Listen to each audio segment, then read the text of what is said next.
you guys. It is Jamie, and we are on today as part of our back to school series talking about daycare. So if you have not looked up in the announcements of our Facebook group here, we have been pinning all of our back to school videos. I've done one every single day this week. And so we hope you guys have been enjoying all the great help. I've talked about homeschool. We had Dr. Siri on. We had Karina on with Friendly Pantry talking about how to talk to teachers. Dr. Siri talked about how her allergist list for back to school. And today we are going to be talking about daycare. We've got plenty of people on. That's awesome. And we're hoping that it will work. So let me go ahead and see if I can get Ashley on before I go too much further. Of course, I always have to fix my hair. So, all right, Ash, I'm going to work on this. Hopefully all of our practice today. We practiced a long time today. Yay! Yay! It worked! Yay, us! First time we've ever tried this and it worked. I lied. Fabulous. I lied. So, this is Ashley, and she is my sister. Should we tell him who's older? Should we tell him who's older? Show Can your they bags. guess? It's probably obvious. All right. I'm the oldest. Mine are bad sis. today. My eyes are killing me. Maybe they'll say we talk the same. Maybe. Should we laugh?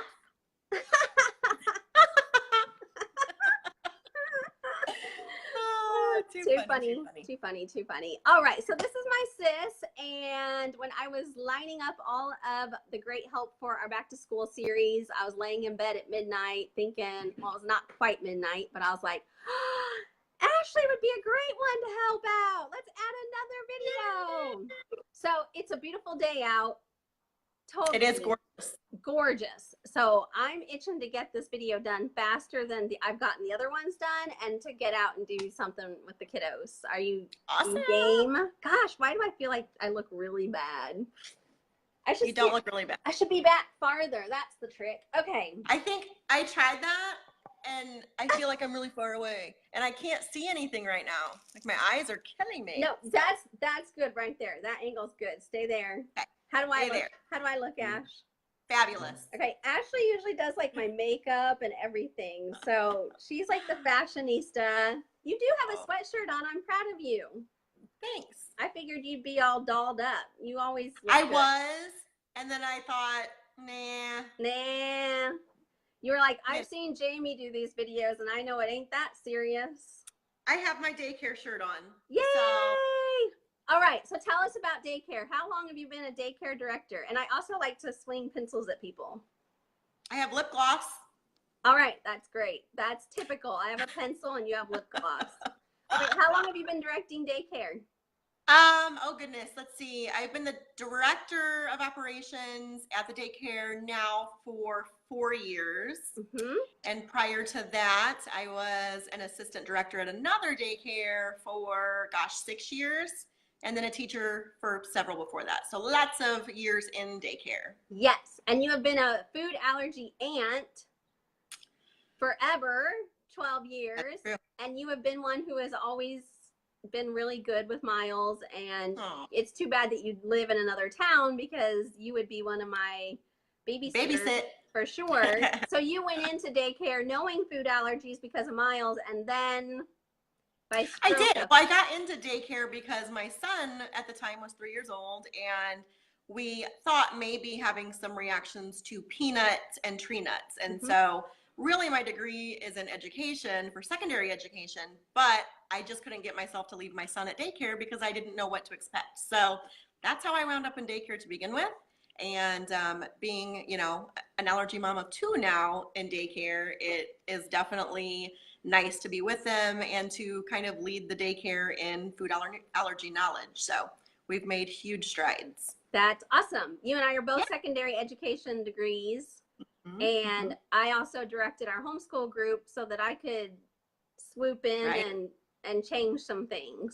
I bet there's a lot of moms on here who have done the same thing. I bet so. Like, if you can't leave my baby, if you so can't change jobs, feed them, join them and take them over. Exactly. Exactly. All right. So you gave me a list of different protocols that have been implemented in the daycares Yeah. you've been at that have been super helpful for keeping kiddos safe. Yes. Your lighting's better than mine. Is it? I'm right in front of the windows. You look so fantastic. You're so cute. You're funny, but thanks. So we have some different. I feel like my forehead looks really big. No, I have a big forehead too. Anyway, okay, we really want to talk about food allergies. It's just it's fun being on video together with you. Yeah. All right. So the first thing you told me about was training protocols. So when I took over the directorship at the current daycare that I'm at, that was one thing that I was very adamant on, that all the staff were trained, because my own daughter was attending there, and we didn't know how critical her allergies were because she was so little. So right away we had a big staff orientation and huge training on food allergies in general. And I used a lot of the information, Jamie, that you had done at the training at the other daycare that I was assistant at. So yeah, the training is huge, and not just for the teachers, but for all of the substitutes. We call them floaters. It's full-time substitutes that float in between each classroom. So they cover lunch breaks, they cover, any emergencies that we might have. They go in as a third person to help and step up. Okay. So our cook, our assistant cook, our directors, even our custodian that was there full-time during the day was trained so that he knew how important it was to clean and sanitize everything while he was there. So yeah, everybody in the building is trained on food allergies, asthma, EpiPens, epinephrine, auto-injectors, everything that they need to know. So I love it. And you said you do annual training. So it's not just like once they come in, it's not just an orientation, but it is that too. No. If we get somebody, so we do we do 2 huge in-services a year. One is in February. In February, we cover all of the food allergies, all of the asthma. And then anybody that comes in after that is trained, and in orientation on what to do in case of an allergic reaction. So every year the same staff receive the same training. Anything that's changed, we go over that. But yeah, we do it annually and then with all new staff. So great. Keep everybody on board. I love it. The next thing you talked about was medical alerts that happen in the center. Yes. So we started doing a medical alert. And what that is anytime that we get a new child in the center, we sit down with the family, talk to them, go over paperwork. And if there's a medical condition, not just food allergies, but say a child has had tubes put in his ears, we want to know all of that. And I keep a file of everybody in the building. There's 102 kids, everybody who has had anything. So do they have a food allergy? Do they have asthma? Where is medication kept? Who to call, if there's another number that we can't reach the parents, who else can we call? And we also have them sign off on the fact that if we can't reach them and it's an emergency, we can call 911 and get them to the hospital right away. So I update that every month, and we go over it with staff at every staff meeting so that we're always aware of any new children and even changes, because as you know, allergies can change. Yeah. So if parent updates us that, oh my goodness, now this, needs to be done instead, then all of that needs to be gone over. So anytime that it changes, our staff is alerted and everybody signs off on it and everybody's prepared. So I like it. So you're doing like a proactive training once a year, just to cover everything. But then you also have alerts where if anything changed on personally with anybody, any student or whatever, then you notify everybody again in the building, and they sign off on a sheet that says that they were notified of the change. Right.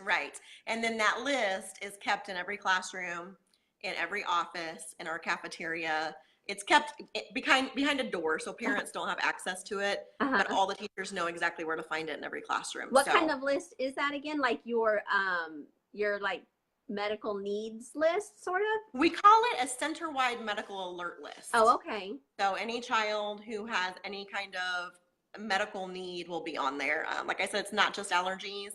Right. It's asthma. It's, we have one who has febrile seizures. So if his fever reaches even 99, we need to know right away that we need to give him Tylenol and call his parents right away. So So everybody's on board with that. All the substitutes are aware of where everything is, and they sign off on it saying, Yeah. yes, I am aware. So So it's there's not double just check. it's not just a sheet that you have hanging up that, oops, if something happens, let's check the sheet and see what to do, which is never Right. easy to do in an emergency. Not. It's they've already been informed of everything on that sheet, and it's just a Right. reminder sheet. It is, yeah. Yeah, and it works really well. We've had a lot of situations, not allergies, thank goodness, but a lot of things that have happened. For example, just recently, where a little boy who had tubes put in his ears, it had lodged, and he was complaining of ear pain, and everybody in the building knew, okay, something's not right. So we were able to call parents and get that taken care of right away, and everything was good. But yeah, it's important to just have that communication. And anybody looking for a daycare, definitely something to ask the director. How do you handle medical alerts? How do you handle medical information? Of course, it's kept confidential, but I believe everybody in the building needs to be on the same page. So yes, that's how we handle it. And the reason that we're doing this is not so much so everybody moves to Jacksonville and comes to daycare. No. Although that would be awesome, but it is to let you know what daycares are capable of doing. Right. So when a parent's looking at daycare, they can go in and ask these questions of what kinds of things that they're doing. And because for me, I'm just now learning from you in this video. I haven't done daycare, so I didn't know there was such thing as this or this. And now that I know that it exists, when I go to a meeting, I'll be one step ahead of the game. Right. So that's why we're doing this. Awesome. Next up, the cooks. And I'm thinking too, daycare sometimes is longer than school. So you have some kiddos, like you're feeding multiple meals sometimes, multiple snacks. Yes. We open at 6:30 and we close at 5:30. So we serve 3 meals. Yeah. We serve breakfast, we serve lunch, and we serve PM snacks. So everybody is on board. We have very strict cleaning and sanitizing policies, hand washing policies, lots of good stuff to try to keep the kids safe. But yes, our cook, as you mentioned, she goes through all of our trainings too. So in her kitchen and in her cabinets, she has the same medical list, and we're blessed with an amazing cook. I would highly, highly encourage any parent looking at daycare, talk to the cook. It sounds silly because if you're providing the food, why would you talk to the cook? But they have to be, on board. They have to be prepared. And if they're in the cafeteria eating, then that cook, she needs to know how to use that EpiPen too. So we're blessed with an amazing, amazing cook. I don't know that all daycares have that we, are blessed with, but definitely something to look into when you're looking for a daycare. So that's awesome. So is the cook, are most of your allergy kids bringing their own food, or is the cook learning how to cook for the food allergy kiddos? Our cook cooks for our food allergy kids as well. Wow. So my daughter, for example, Jensen's allergies, everybody here may not. She has some severe allergies, especially to egg and milk. She can't have beef, she can't have pork, she can't have chicken. And so our cook was trained, by me personally on how to cook for Jensen, but she also does the work for the other kids. Now the parents can opt out of that if there's a medical need, but most of them come to trust us. So, we live in a small town, and I have parents call all the time saying, I have a child with food allergies, and I hear that you know what you're doing and that you have protocols. So we have quite a few kiddos with some allergies, and do you see that's awesome. Do you see that? Do you see that question? It says, how many allergy kiddos do you have? Right now we have 15. Wow. 15 kiddos in the center with allergies. Yeah, we have, let's see if I can think of them off the top of my head. We have peanut tree nut, of course. We have cocoa. So that one was a new one for me. I had to learn to really read the labels for that because it's not top 8. So we have milk, we have egg, we have shellfish, berries. We have one that's allergic to berries. We have a lot of different ones. I've learned a lot on how to, work around certain foods for lots of kids and lots of ages. We serve infants through 12 years. So some of them are capable of telling you. And then the babies, they not so much. And lots of kiddos. Sorry, I'm not really reading the comments. That's okay. I'm in charge of the comments. You're good. Okay. What was I gonna say? it's kind of scary because with the ones that are so little, sometimes allergic reactions can be learned or brand new. I mean, anytime, but I bet somebody's reacted to something they didn't know they were allergic to yet in your daycare. We've had several of our babies, and it wasn't major, thank goodness, but they have had rashes around their mouths, and we learned our cinnamon, of all things. We would put our cinnamon in our oatmeal or on toast, and our baby room goes up to 15 months. So they were served the cinnamon, and several of them have broken out in there. So we went to organic cinnamon so that we could have better luck. Good. Walmart cinnamon did not work for us. I remember you asking me about that. I get all the texts from you asking about food and stuff. Yes, I do. All right, next one. I love this one. CPR and first aid training. How are you standing out above the rest? We are. We're trying to anyway. DCFS, which is Department of Child and Family Services in Illinois, requires that one person in the building be, am I okay on mine? You're trained lovely. in. I'm just trying to look as good as you. I'm like, do I look as good as Ash yet? You're silly. I can't see me. I'm too small. Anyway, so DCFS requires that one person in the building be trained. Generally in this area, that's a director. We actually took it a little bit further, and every person in our building is trained in child and infant first aid and CPR. That also includes allergic reactions. So we're double covered, and we do that every 3 years. Our certificates are good for 3 years. So at all times, everybody in the building is certified. So CPR and first aid training includes allergy training when you go to have it done with a third party? Awesome. It does. So usually they'll say, now, this part is on this. Does anybody have, do you have any questions before we get started? Have you ever been trained? And the staff are always like, yeah, we do a full 3-hour training on this. Yeah. So, but we do it again. It never hurts to go over it. So. And that's every 3 years. And you said we're going a little bit farther, but you're going a lot farther having everybody in the building first aid and CPR. I think it's important. You never know. I have had it happen to where our 2 directors are out of the building for an emergency, and if there were, something were to happen and we don't have somebody there, so it just makes more sense to me. I also want somebody on our bus certified. We have 2 buses. They run field trips and they pick up our school age kids before and after school. So if they're in an emergency and there's a car crash or a child has an allergic reaction on the bus and they don't know what to do, that would be a bad situation. So everybody in the building is trained. Did you hear Dr. Siri on our video yesterday say in one of the local schools or something, somebody choked and the only person around that knew how to do CPR, I think she said security or custodian or something. And yikes. Yeah. So you're doing a good job. That's awesome. It's unfortunate. I've worked in the school district and I've worked in early childhood, and I hate to say it, but I don't think that the school district does as much with food allergies as early childhood usually. Which is crazy because a lot of us moms think, I'm not messing around with daycare. I'll deal with school when I have to. But you guys, if they can find a good place like you are doing awesome. I love it. Thank you. Yes, thank you. Next one, parent meetings. Yes. Most daycares should offer, they don't always, but they should offer, and be sure to look for this, a parent meeting with incoming children, incoming families. We offer it to every family. Our enrollment packet actually has a little slip of paper that says, when are you available to meet? They can opt out of it, but most parents with children who have special needs will ask for a meeting. And that meeting includes a director, the classroom teachers, and anybody else they want to involve. So if they want to involve the cook in that meeting, they're absolutely welcome to do that. We also offer them after hours, so the parents don't have to take off work and come in.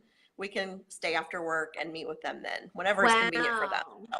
I was gonna say, I'm learning, doing all these interviews this week, that having the more people you have in the meeting, the harder it is to pull the meeting together, because obviously finding the cook and the bus driver, and so a lot of times it's just the like with Karina, we were talking about, she just does the principal and the main teacher, and then they kind of send the info out. But you actually it is possible to get others involved. If the parents want that, you'll make it happen for them.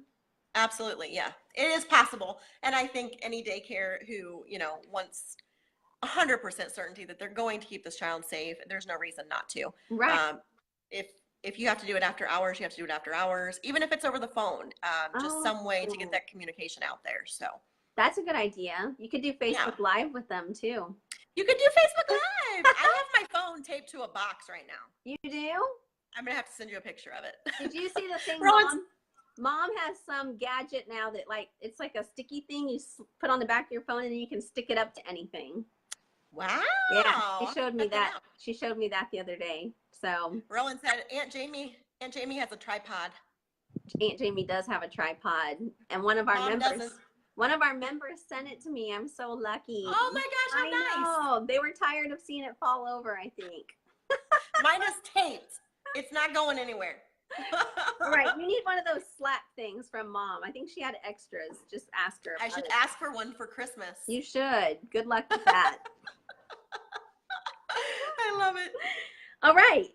Next up is the medical bags. We were talking about Epi, Benadryl, being in rooms, offices, everywhere. Talk about the medicine and where it is and all that good stuff. Sure. So one thing that's different, and I don't know if parents realize this, school districts can keep a community EpiPen. Daycares absolutely cannot. Really? Is that an Illinois thing? It might be. Okay. Illinois, the parents have to provide the medication and they have to sign a form. So there's a medication form and they fill it out for, let's use EpiPen, for example. The parent would put the child's name, the expiration date, the lot number of the EpiPen, when it's to be used. And then at our center, we attach the action plan to that. And then we all do the training on it. So we are not allowed to keep a community one. Hey, I have one in my office. Hey. Yeah. I'm pointing at you. You. No, I was going to say, I just wanted to be obnoxious and funny, but that's very interesting because Illinois just passed where you can keep a general Epi in a school, but that does not include daycares. It does not include daycare. I called our licensing rep because I was so excited. I thought, yes, finally, I can feel better about this. Right. When it passed in Illinois, you thought it meant daycare. I did. I was very excited. It does not include daycares in Illinois. But I will tell you, and this, maybe you don't want to hear this, but if I were if I had a child who had an unknown allergy and that child went into anaphylactic shock, I would not hesitate to grab somebody else's EpiPen and use it. Not sure everybody would do that, but I would. So yeah, I mean, if you have a daycare who's familiar and who feels comfortable with that, that's probably pretty important. Yeah. What was the medicine bags? Yes, medicine bags. Yes, so we have emergency bags in every classroom that have all of the medications in them. They're in a lockbox in the bag. So that way when they go outside to the playground or they go on a field trip on the bus, they grab that bag, everything's in there. That includes Benadryl, it includes any medication for children. So if we have a child who has seizures, do we have their medicine? Do we have just everything? It has flashlights, anything that we would need. And like I said, those are just our traveling flashlights. Flashlights. To like look at their throat and stuff? Everything, yeah. We have flashlights. We have CPR masks in those bags. We're pretty big on the first aid CPR. You are. So does each kiddo have their own bag or do you have like? Nope. Okay. It's a classroom bag that goes everywhere with them. So it goes to the cafeteria, our indoor gym, our playground. And if an EpiPen is in that bag and it goes outside, it's always kept in the thermal, of course, so that it doesn't get overheated or anything like that. But they go everywhere with us. So we have ones that don't travel, but we have them in like our tornado shelters. We have them in our cafeteria so that we're just prepared at all times. Where do you get those at? Where do you get that medicine? The medicine in the cafeteria? Yeah, because aren't you only having the medicine that parents bring in? Yes. Okay. Yes. So the medicine, there's not necessarily medicine in the cafeteria, but it would have, an emergency kit in it. So Band-Aids, flashlights, things like that. Gotcha. Because the teachers always have the emergency bag with them. So let's say one of your classrooms has 3 kids with EpiPens. They're all together in a classroom bag and probably marked in some way of whose is what. Right. Yeah. Right. Yeah. Everything is marked. They're big red bags and they say emergency bag on them. Okay. And then inside the bag, each child's EpiPen would be in their own thermal. So everything is safe. Do you guys pretty much, the teachers carry the meds for the kiddos? Yes. You don't have Yes. kiddos self-carrying, but you do have kids We up don't. right. We don't. If a parent requested that and the child was capable, that's something that we would definitely consider. But we've never had that. So Okay. right All now, the right. teachers are responsible. Excellent. Yeah. Benadryl. I bet you're a Benadryl expert. Maybe. Tablets, liquids. You have all that in the medical bags? Just liquid. We don't have the Okay. tablets in the bags. Gotcha. All right. All right. Next up, hand washing. Hand washing, it's so important. We are constantly washing hands. I don't know if you can see mine, but they're so dry, no matter how much lotion I use. Hand washing before eating, hand washing after eating, hand washing in between food. Sounds so silly, but if we have a 3-course meal, those teachers are washing their hands even with gloves. They wash their hands in between serving each food. So say we have chicken nuggets and we have corn and we have pineapple. In between serving pineapple and corn, they wash their hands. Wow. Is that the teacher? Pretty You mean? That's teachers, anybody serving the food, yes. Right, yes. right. So no cross-contamination with different kinds of foods. Right. And when the kids are washing their hands, are they going to the bathroom and actually soaping up in the sinks? Or are you doing like hand wipes or something like that? We do not use hand wipes or sanitizer. We use soap and water. Okay.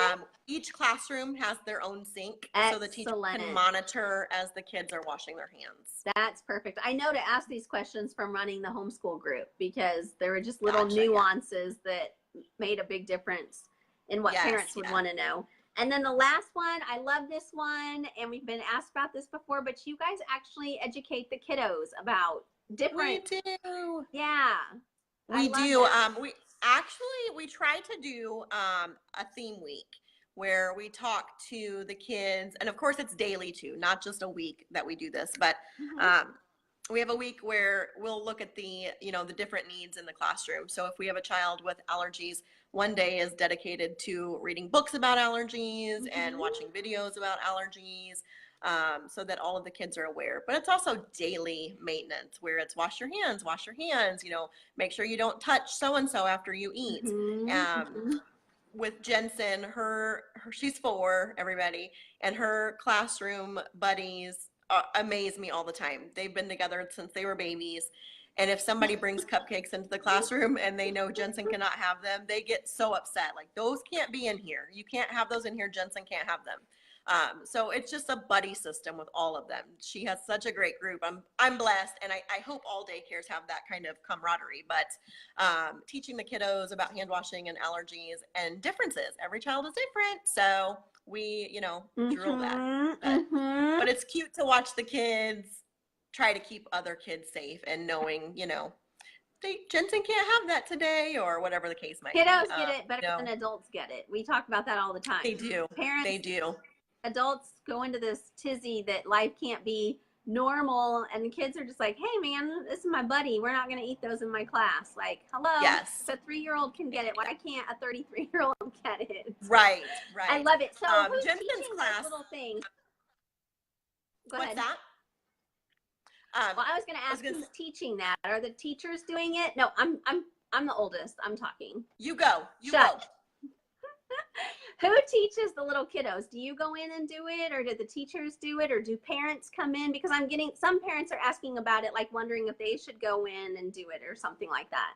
Volunteer to go in and teach their classrooms. Yeah, they definitely can do that. We have amazing parents, and they offer to come in all the time just to read books. So if I need one to come in and talk about hand washing, they will do it. I am the one who did the training on Jensen, and I do it all the time with her classroom. And other parents have done the same thing with their children. The teachers, of course, teach it during, the theme week that we do, special needs week. And then just daily reminders, like I said. So, if I walk in and I don't wash my hands walking into a classroom, you can betcha that one of those 4-year-olds is going to stop me. Yes. Wash your hands, Miss Ashley. So yeah, but it's a team effort. And I don't know that everybody is this blessed and lucky, but the group of parents that my daughter has are amazing. And for birthdays and things, they don't even think about bringing cupcakes. They want to bring in something that Jensen can have too. So the parents have been amazing. And I think if you educate the parents too, it just goes better. So Love it. We're getting a couple good questions, but tell me about Oh, Jensen's class before I shut you down. Jensen's class? Yeah, you're getting ready to say something when we were talking over each other. Oh, I was just bragging on how they protect her. Oh, okay. Awesome. Miss Ashley, wash your hands. Yes. So a couple good questions, and then we'll finish up so we can go have fun outside. Okay. What happens if a child has a reaction that wasn't known to an allergen that wasn't known before? Have you had that happen? Did you say that? I have had it happen. We've had it happen with cinnamon in our infant room. Right. And then before we did away with food for parties, we had a Christmas party, and of course the parents would sign up and they'd bring in cupcakes and cookies and all of this food. And we had a kid have an allergic reaction at the Christmas party, which was my final straw. We just don't do food anymore. And the parents are okay with it. So it works. But one of the kids had an allergic reaction to red dye, it turned out. Luckily, his parents work right across the street from us. So I was able to call them. They got right over there. But we're always aware of what's going on. You know, we wash the kids' hands after snack and after meals and wash their faces. And if there's any kind of reaction going on, then we're going to treat it.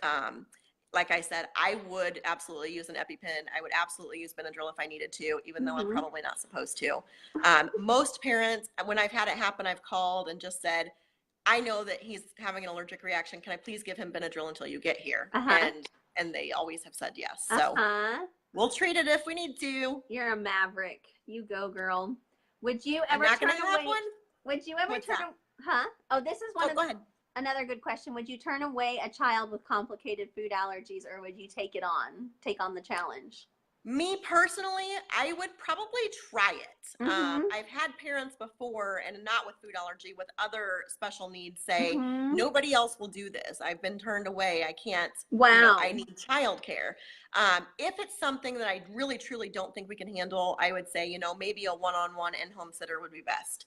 I've never done that. I always tell them, let's give it 2 weeks. And if at the end of 2 weeks, we meet and I say, I think this is more than what my staff can handle. I just want the child to be safe, and I want what's best for that child.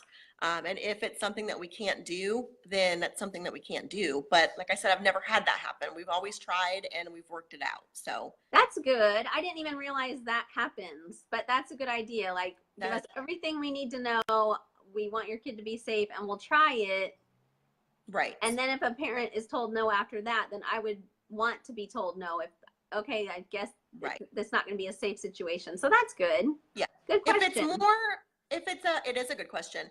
I think there are times where children need a one-on-one, and in a daycare setting, you don't have that, and nor do we have the means financially to do that.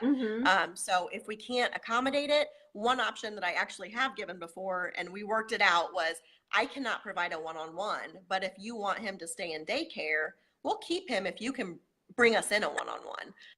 And we were able to do that for like part of the day where we needed it most, and it worked out. So anytime that we can include a child, we will try to do it. Absolutely. Wow. So the child had like their own aid. Yes, provided by the family during the yep. So that and it was just for a more difficult part of the day for that child. And then the rest of the day we were able to, do the normal class size. Which isn't always doable, but we were able to do it and it worked. So that's cool. So then the child gets to experience all of the big classroom experience and all of the activities and stuff, but they always have somebody there keeping a close eye for them. Exactly. Gotcha. Have you had anybody with a corn allergy? My daughter. I know. I was getting ready to laugh. Like, that one. Yeah. I do know that one. That one is so hard. That one is one I struggled with because I was breastfeeding when she was diagnosed with it. And so I had to cut out all corn, which is so hard because I love Pepsi. Yes. But I did it. So we did do no corn in daycare for Jensen until she tested negative for it. And we did it. It worked. Good. Hard, but it worked. Yes. And how old was she when she was negative to it? 3. Awesome. Yeah. All right, sis. I think we've gone longer than 20 minutes. Thank you. Woo! All right. Well, thank you for doing this. You are a rock star daycare director. Thank you. You're a rock star milk allergy mom. Well, thanks. Means what? I'm trying to see, so I feel like I'm really close. No, you were like perfect. Should we just do what we did earlier when we practiced and we just started like doing chores and we were on Facebook Live and like the ceiling was showing? And then Then I said, I forgot we were on Facebook Live. I thought we were just on a phone call. Well, mine is taped to a box, so I'm going to have to untape it. Oh, I hope it turns out okay. It will. Okay. I'm just glad it didn't cover anything like the camera. Yeah. All right. So if they have any out. daycare questions, they can leave them and we'll answer Definitely. them. We'll answer I'll them do my best. Some point, but let's go outside and enjoy the weather. Sounds good to me. I'm going to take this hoodie off. You're going to take your hoodie off? Yeah. It's kind of hot outside for a hoodie. You were just using it as a prop for your daycare name? Yeah. Well, show us again one more time because you got to scoot back. There you go. Daycare sweatshirt in the house. I basically live in these things. They're really comfortable. But I hope everybody, I hope that Stacy says she's scared of school and care. Because of corn. Gotcha. Yeah, you got to find the right match for you. That'd be my suggestion. All right. Okay, we're out. We can Thanks, talk guys.